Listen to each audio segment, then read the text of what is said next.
I'm Judy Mudd. I'm painting a cityscapes today, and I thought I'd give you a tip on how to connect your people and cars to the street.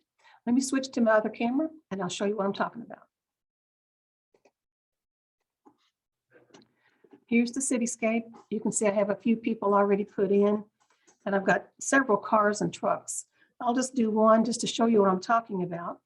And often people will paint the subject and then they'll add their shadows after the fact. Sometimes they put them in and they look like they don't connect with the scene. What I do is I start with my shadows and I add color as I need them.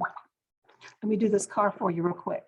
I have a mix over here of a shadow color.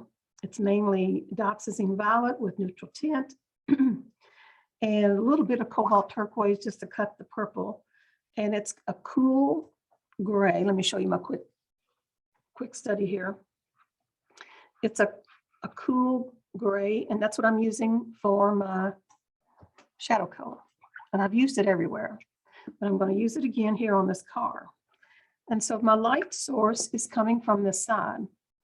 So I know the top and this top of the car is going to have some light on it. So I'm going to leave a little bit of light up there. I'll come here, come down the side of the car.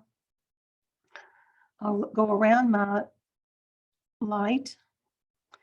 Up here's the grill, and this is going to be where a lot of the shadow comes in.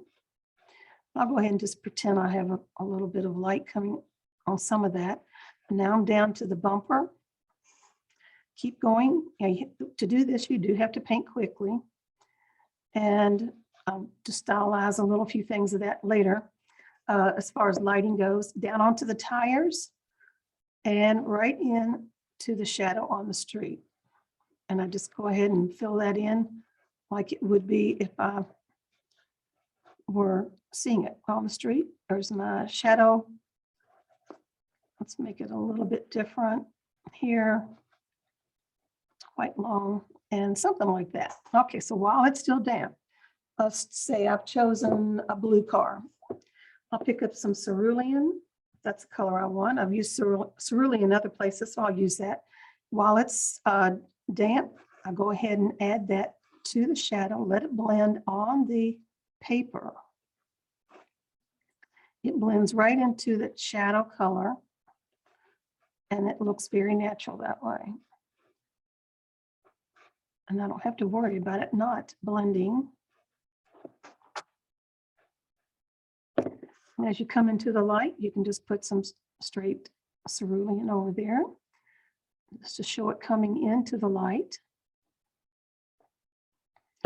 And then where your tires are, you can go ahead and just add some darker into that shadow. Let it blend. Let it connect to that shadow. And just merge. I'm adding some water now. Just letting the water so I can encourage it to mix a little bit more. And then if you want to drag a little bit of that color up here, you can.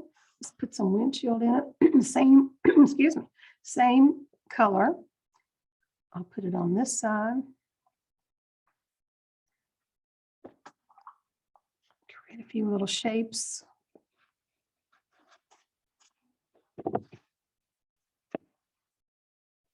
And that is about it, because I still have my light source over here. I still have quite a bit of color in here. The tires are connected to the street and the shadow. And so that eliminates the difficulty of trying to piece it all together. It's painted all at one time. It looks like it's moving. You could add some color in here, maybe some white eventually. Chinese white if you want it to. Let's try some. You want it to merge right into some of that paint, like down in here. You can just let it merge right on the paper. And once it's dry, I may add a few little darks here and there, but that's basically finished. Thought it might be a good tip for people that like to do cars and people. Do people the same thing? Paint their shadow side, drop it right into the shadow on the street, then go back in and put some color in, and it's done. It's an easy tip. I hope that helped you. It's a lot of fun, and thanks for watching.